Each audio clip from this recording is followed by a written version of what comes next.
It's Grandparents' Day, and my grandmother Nadine made the best sourdough bread. So every time you order from us, we send you a little recipe card for her bread, but I wanted to kind of share a little bit of my tips and tricks. I made this recipe about 3 times this week getting ready to make this video, so I'm going to share my tips with you on how to make this bread. For starters, you're going to need to make your starter, and all that consists of is 3 packages of dry yeast and 1 cup of warm water. So I've individually poured these open, put them in my quart jar along with 1 cup of warm water, and I've let it sit for 5 to 7 hours. We make our starter, we let it sit for 12 hours, just loosely covered. And then after that, we're gonna feed it. And to feed the starter, you need a 1/2 cup of sugar, of course, 1 cup of warm water, and 3 tablespoons of instant potatoes. And that is going to feed your starter. And it gets it really active. You wanna let that sit for another 8 to 10 hours and let that marinate. When you put it in your quart jar, you want to poke some holes in the top. Let it release some of that, some of those gases it's making in there.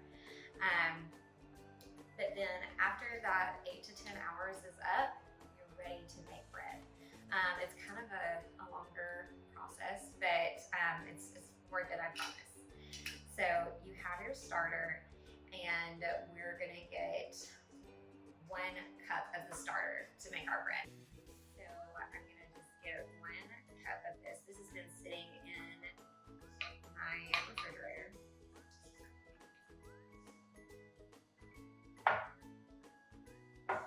Pour it in our stand mixer.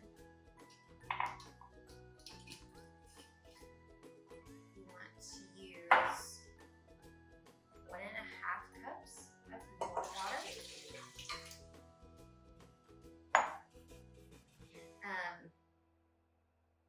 1/2 cup of sugar. 1/3 cup of corn oil. I remember when I lived in New York City, they would make fun of me so bad for saying oil. Of course, the Northerners out there would be like oil. We say oil down here. And then 2.5 teaspoons of salt. Extremely important. And then for the finale, 6 cups of bread flour. And I am using King Arthur bread flour. Read a lot of reviews online, and that seemed to be the best bread flour. So I'm gonna use my dough hook on my stand mixer and let it work its magic.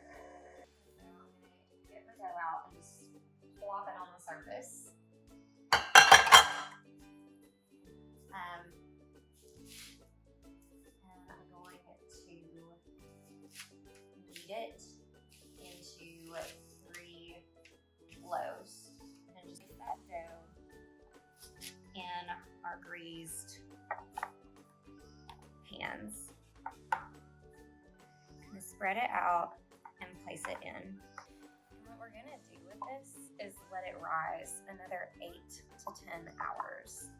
And after it has risen, then we are gonna put it in the oven at 350 degrees.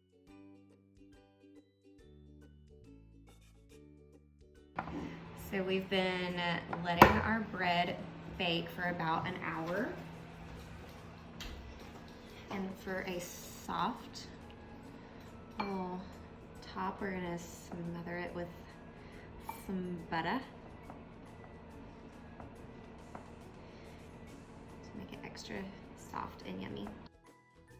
My favorite memory of my grandmother was her wearing aprons every time we went over, because she was always cooking for somebody. She was a mother of 6 children.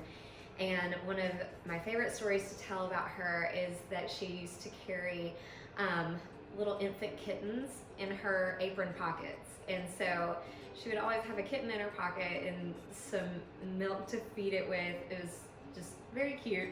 And a good reminder of her. So I'm wearing my Redland cotton apron, and I wanted to share a little trick real fast for anybody who might be short. So I am under 5 feet tall, and so this apron is a little bit big on me. They're all one size fits all.